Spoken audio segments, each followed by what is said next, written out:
హరీష్ గారికి నమస్కారాలు. Jubilee hills ప్రజలంటేనే ఒక కుటుంబం అని గోపన్న ఎప్పుడు చెప్పేవాళ్ళు. మీ గోపన్న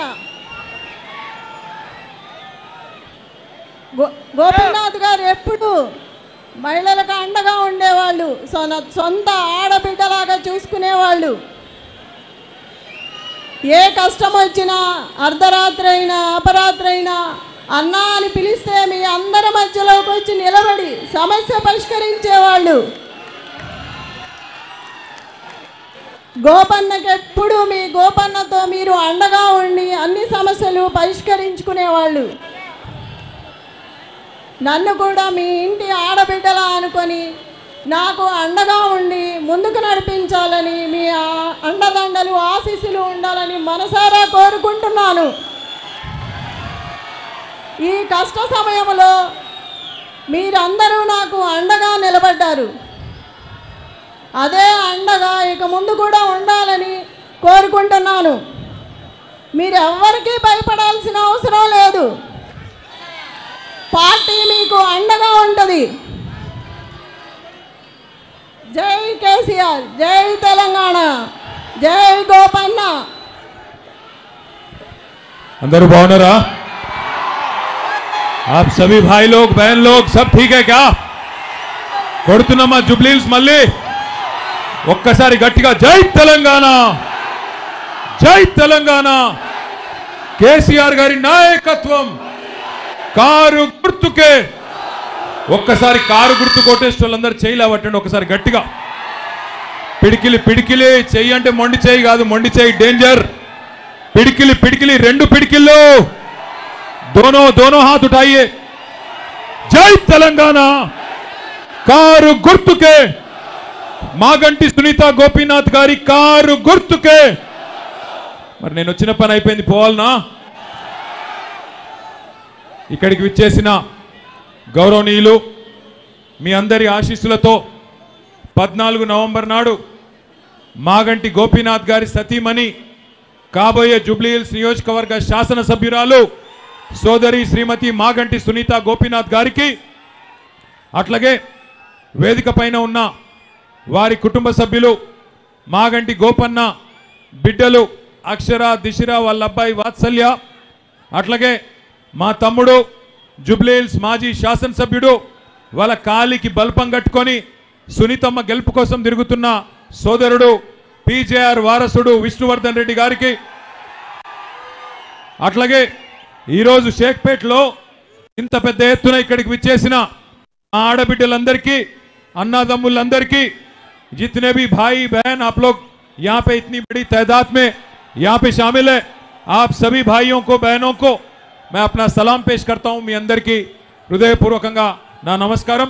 మీ జోష్ చూస్తుంటే, మీ ఉత్సాహం చూస్తుంటే గెలుపు పక్కా, మెజారిటీ ఏంది తేలాలి గంతే అనిపిస్తున్నది. అంతేనా? పక్కానా? మోసం చేసిన దోకేబాజ్ కాంగ్రెస్ కు బుద్ధి చెబుదామా? పక్కా. ఒక్కసారి దయచేసి మీరు ఆలోచించాలని కోరుతా ఉన్నా. సరిగ్గా 2014 జూన్ నెలలో తెలంగాణ రాష్ట్రం పెద్దలు కేసీఆర్ గారు సావు నోట్లో తలబెట్టి కొట్లాడితే మన రాష్ట్రం మనకు వచ్చింది. రాష్ట్రం వచ్చిన నాడు మనకు ఎన్ని రకాల నైతికరేకి అవుదరు, రాష్ట్రం వచ్చిన నాడు మనకు ఏ పరిస్థితి ఉండేనో ఒక్కసారి గుర్తు తెచ్చుకోమని చెప్పి నేను కోరుతా ఉన్నా. ఆనాడు రాష్ట్రం వచ్చింది కానీ పరిస్థితి ఏది బాగా లేకుండే. రాష్ట్రం ఆనాడు 85,000 కోట్ల అప్పుతో మనకు కాంగ్రెస్ పార్టీ వాళ్ళు అప్పచెప్పినారు. కరెంటు లేదు, తెల్లారు లేస్తే హైదరాబాద్లో ఇన్వర్టర్ లేని దుకాణం లేదు, జనరేటర్ లేని అపార్ట్మెంట్ లేదు కాంగ్రెస్ గవర్నమెంట్లో. మంచినీళ్ళ గోస, అప్పుల పాలైన రాష్ట్రం. అట్లాంటి పరిస్థితుల్లో మనకు రాష్ట్రాన్ని అప్పచెప్పిండ్రు కాంగ్రెస్ వాళ్ళు. కానీ ఏనాడు కేసీఆర్ గారు, ఈరోజు రేవంత్ రెడ్డి గారు మాట్లాడుతున్నట్టు, ఏనాడు కేసీఆర్ గారు పొరపాటున కూడా ఏమేమి సమస్యలు చెప్పి ఒక కుటుంబ పెద్దగా రాష్ట్రం ఈ బాగలేదు అనే మాట ఎన్నడూ చెప్పలేదు. కష్టాలు ఉంటాయి, కన్నీళ్ళు ఉంటాయి, కానీ అవన్నీ తట్టుకొని నిలబడితేనే నాయకుడు అంటారు. అందుకే కేసీఆర్ గారు మొదటి రోజు నుంచి ఒకటే లక్ష్యం పెట్టుకున్నారు. ఎన్ని కష్టాలున్నా, ఎన్ని రకాల సమస్యలున్నా ఒక్కొక్కటిగా వాటిని పరిష్కారం చేసుకుంటూ ముందుకు పోవడమే లక్ష్యంగా పెట్టుకొని మరి 10 ఏళ్లలో ఎక్కడ ఉన్న రాష్ట్రాన్ని ఎక్కడకు తీసుకొచ్చినారో ఒక్కసారి గుర్తు తెచ్చుకోండి. మనం ఆ రోజు రాష్ట్రం ఏర్పడ్డ నాడు మన రాష్ట్రంలోని తలసరి ఆదాయం ₹1,00,000 మాత్రమే. మన రాష్ట్రంలో 2023లో భారతదేశంలోనే నెంబర్ 1 రాష్ట్రంగా మన తెలంగాణను ₹3,87,000 తలసరి ఆదాయంతో తయారు చేసింది కేసీఆర్ గారు. కరెంటు లేని రాష్ట్రంలో 24 గంటల కరెంటును తెచ్చింది కేసీఆర్ గారా కాదా? కేసీఆర్ గారు వచ్చినాకనే కదా కరెంటు సమస్య పోయింది. నేను చెప్పేది కరెక్టేనా?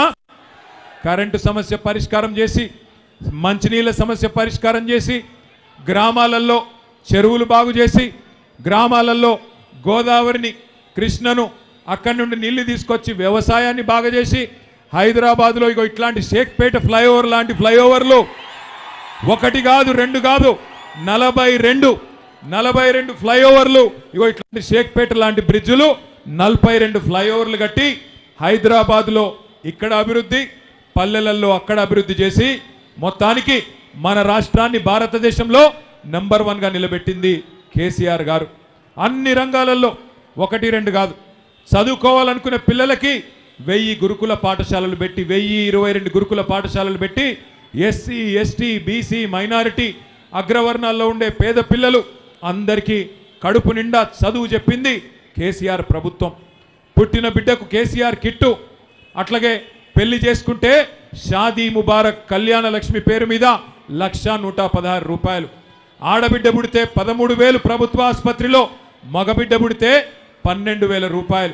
ఇట్లా పుట్టిన బిడ్డ నుండి చనిపోయే ముసలి తాత దాకా అవ్వ దాకా అందరినీ ఆదుకున్నది కేసీఆర్ ప్రభుత్వం.